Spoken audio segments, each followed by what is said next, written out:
Hi, my name is Mercedes Sanchez, and this is my AMC Theaters infographic.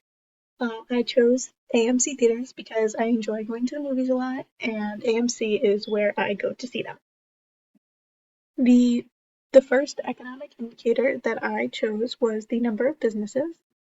In February of 2022, the values were at 190,568.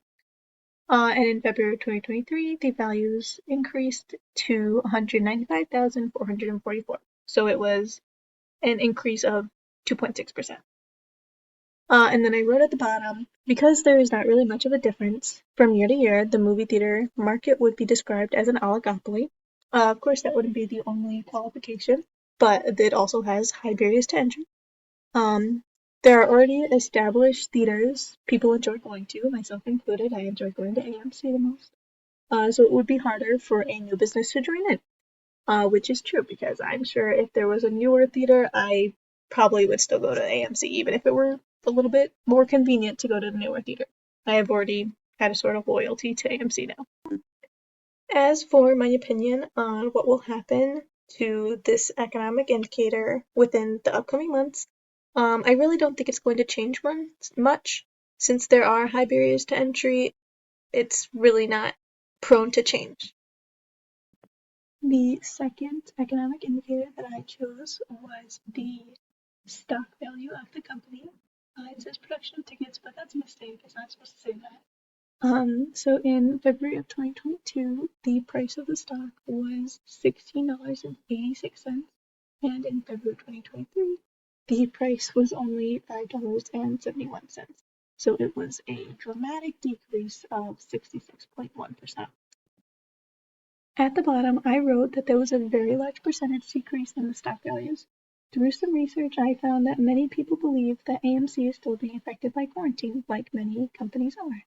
And all of the services that are now showing movies so shortly after they've been released in theaters are really taking a hit on AMC and a lot of theaters. Many people don't mind waiting the extra couple of weeks it takes to watch it in their own home rather than going to a theater and seeing it there. In the upcoming months, I believe that the stock value of the company will stay pretty much the same or maybe have a slight decrease.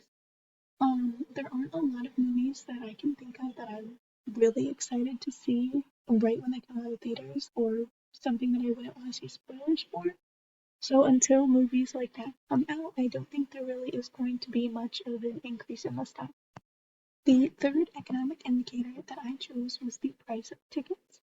In March of 2022, the price of a ticket was roughly $10.95, and in March of 2023, the price of a ticket was about $12.59. So it was an increase of about 15%. I wrote at the bottom that there was a percentage increase in the price of a ticket. This could be because AMC has been struggling financially since the pandemic, and there is not much they can do to push people to keep going to theaters. In the upcoming months, I do believe that there is going to be a price increase in the AMC tickets. There has already been a price increase in certain states. If you would like a better seat, it's a $1 to $2 upcharge, and I believe that it's only a matter of time before it catches on, and it will be in other states. The fourth and final economic indicator that I chose was competitors' pricing. For this, I chose the top 3 competitors in the US for the theater market, which would be AMC, Regal, and Cinemark, in that order, and I took the average of their prices to see what the change would be. The average March of 2022 price for the ticket was about $10.81, and the average March of 2023 price was about $12.37, which is about a 14% increase.